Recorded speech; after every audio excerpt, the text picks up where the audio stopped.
Herkese merhaba arkadaşlar. Bugün yanımda Doğa var ve Doğa'yla şimdi nasıl çalıştığını konuşacağız. Ama önce Doğa'yı bir tanıyalım ve derecesini bir kendisinden duyalım. Doğacığım merhaba, hoş geldin. Hoş bulduk.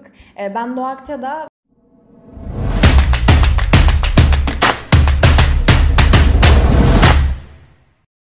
2300'lü bir sıradayız. Aslına bakarsanız ben her zaman şunu söylüyorum zaten.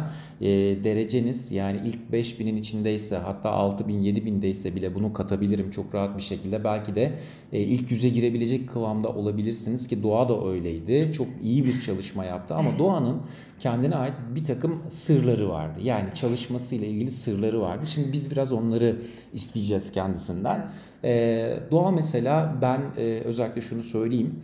Benim gördüğüm kadarıyla full konsantrasyon, bir şeye başladığın zaman sonuna kadar gidiyordun. Ve sanki gözün hiçbir şey görmüyor gibiydi ders çalışırken.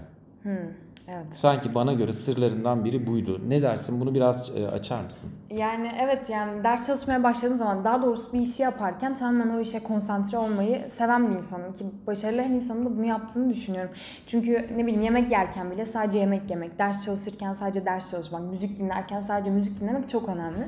Mesela bir sürü arkadaşımız ders çalışırken müzik dinlemeyi çok sevenler. Yani bu şekilde başarılı olanlar da var. Tabii bu da onların ders çalışma stili, buna bir şey demiyorum ama genelde bir şey yaparken tam olarak ona konsantre olmayı kendi yaşam rutinime haline getirdim. Bundan dolayı da bu dediğiniz doğru yani. Çok konsantre oluyorum. Bazen duymuyorum. Evet, yani ben de mesela bazen denk geliyordum. Bir kitaba da konsantre olduğun zaman o kitabın da hakkını vermeden, genelde kitabın tamamını bitirmeden de kitabı bırakmıyordum. Sanki öyle bir şey vardı, değil mi? Evet. Dolayısıyla arkadaşlarımıza da buradan söyleyelim. Full konsantrasyon herhalde her şekilde sonuç almanızı sağlıyor. Daha net, daha kesin en azından. Ama bir taraftan da şöyle bir şey vardı sanki Doğa. Mesela bir ara sanki benim gördüğüm kadarıyla acaba yapabilecek miyim furyası da yaşadın. Yani bir tık zorlandın mı orada? Yani seni TYT mi zorladı? Mesela hazırlanan öğrencilerin içinde söyleyelim bunu. TYT'de mi o panik havası daha fazla oluyor? Yoksa AYT konularında mı daha fazla panik havası oluyor? Sende nasıl oldu?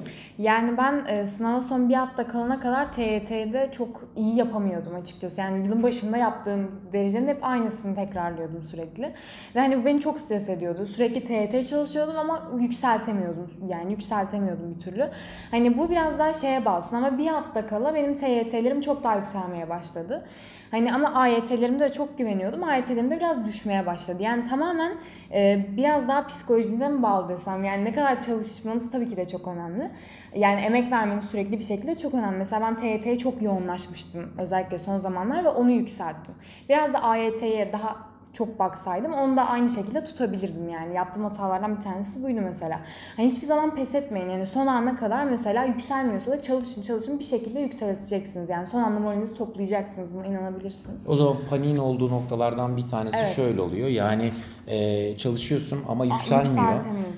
Ve orada panik yapabiliyorsun. Demek Kesinlikle. ki bu standart bir şey. Yani ama bırakmadan devam etmek gerekiyor. Evet. Bir noktadan sonra sanırım yani çok ciddi bir ivme kazanıyorsun.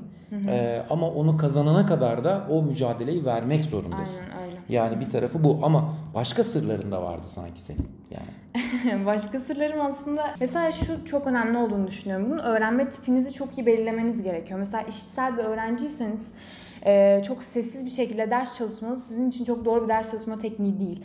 Buna bağlı olarak mesela bir şey ezberlemek için ayağa kalkmanız, sürekli bir şekilde bağırarak bunu kendinize söylemeniz, bir öğretmen gibi anlatmanız gerekiyor. Bu çoğu insanda çok işe yarayan bir şey. Mesela benim biraz daha ders çalışma tekniğim böyleydi. İşitsel bir öğrenci olduğum için bağıra bağıra bir öğretmen gibi ders çalışarak sürekli kendime bir şeyler anlatıyordum. Zor olmuyor muydu? Çok zor oluyordu. Ya öğretmenlerin bir tane faranjit galiba bir şeyi var. Mesela o bende hep oluyordu yani. Bütün sene onunla gezdim. Yani bu biraz zor olsa da hani öğrenme tipim buydu. Arada sanki bize de sinirli bakıyordun ha. Bu yüzden miydi? Çok gergin, evet, olabilir. Ciddi ya, korkuyorduk ya. Doğayla konuşsak mı konuşmasak mı falan oluyor yani. Hocam bir sene boyunca öyle oluyor biraz. Hakikaten ya. Yani sebep bu muydu yani? Ya biraz yorgun oluyordum. Ama mesela bazıları da tamamen görsel bir şekilde öğrenir. Onlara da hani daha böyle görsel şeyler gerekir hatırlamaları için. Bazıları tamamen sessiz bir şekilde dersini çalışır. Hani bu biraz da sizin ne şekilde daha iyi çalıştığınızı denemenize ve öğrenmenize bağlı. Bunun ben gerçekten çok önemli olduğunu düşünüyorum. Çünkü mesela bir etüt merkezine gideceksiniz atıyorum ama çok daha işitsel bir öğrenmeye sahipsiniz. Orada oturuyorsunuz bir saat boyunca sessiz bir şekilde bir odada ders çalışıyorsunuz. Arada aralar var, bir saat, 1,5 saat neyse. Ama bu sizin için doğru bir ders çalışma tekniği olmayabilir. Yani evde ayağa kalkıp bağırarak çalışmak size çok daha efektif olabilir. Bundan bahsetmek istedim. Herkesin kendine özel bir takım teknikleri var diyorsun ama bir de şey de var değil mi? Bu arada herkesin kendine özel teknikleri var ama bir de her dersin de kendine özel teknikleri var sanki değil mi? Yani evet tabii mesela... Ya mesela geometri dersini bağıra bağıra çalışamazsın. Evet yani tabii. Çizeceksin yani. Onda da mesela şey vardı onunla ilgili. Evde benim bir tane tahtam vardı. Yani çok büyük. Okuldaki gibi değil ama yani şu kırtasiyelerde satılıyor. Öyle bir tahtam vardı. Duvara yapıştırmıştım. Ona çiziyordum sürekli bir şekilde. Büyük büyük. Evet büyük büyük çiziyordum ve hani gene öğretmen gibi anlatıyorum. Yani genel olarak sürekli bir şekilde öğretmen gibi anlatıyordum yani. Ve Bak evladım anla falan. ondan sonra hani orada da o tarz şeyler yapıyordum. İşte ne bileyim paragraf çalışırken falan mesela hani en başlarda çok hani hep sesli bir şekilde okudum. O biraz bir süre sonra şey oluyor ama sessiz bir şekilde okuyamamaya dönüşüyor. Ona da dönüştürmemek gerekiyor. O zaman da şeye dönüştürürsün herhalde böyle dudak kıpırtısıyla okuma. Yok onu da yapmamak gerekiyor. Onu da son zamanlarda mesela son 1-2 ay hiç o şekilde çalışmadım ki hani o şeye dönmeyeyim. Ha. Hani çünkü mesela teyze sesli bir şekilde okuyamamıyordu AYT'de Ya, neticede. tabii. Son 1-2 ay full ben test çözerek böyle sessiz bir şekilde kendimi tutarak çalıştım. Sonradan Evet. dönüştür.